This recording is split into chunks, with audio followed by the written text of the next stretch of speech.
والتين والزيتون وطور سينين وهذا البلد الأمين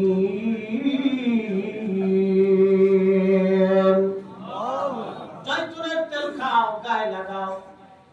ওই জয়তুন গাছের সাথে হযরত উযাইর আলাইহিস সালাতু ওয়াস সালাম গাধা রশি বাঁধলেন রশি বাঁধিয়া গাছের নিচে তিনি বসে বললেন হেলান দিয়া সাথে রাখলেন পানির মশকখানা আর আঙ্গুরের রস আর রুটি আঙ্গুরের রস কিসের রস না না জোরে বলুন কিসের রস আঙ্গুরের রস আমরা খাই কি আমাদের বেটিরা খায় ফুচকা আর চটপটি আর বেটারা খায় মিস্টার বিড়ি আরবের মানুষ আপনি এক পাশে দিবেন আর আমরা আরেক পাশে দিব বোঝা যাবে এটা আরব চেহারা খাদ্যা ভাষে বোঝা যাবে আপনি একটু মনোযোগ দিবেন আপনি যদি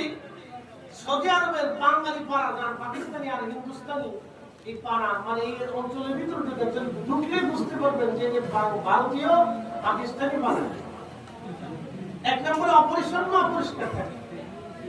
দুই নম্বর তাদের সিচুয়েশন দেখলে বোঝা যায় বাঙালি বুঝতে পারছেন এই যে সামাজিক ভাবে আমরা অসুস্থতা কবে শেষ হবে আমরা জানি না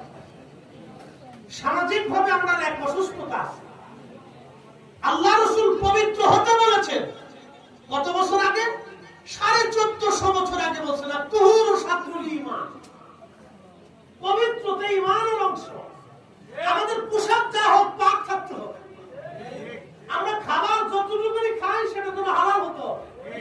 ঠিক কি না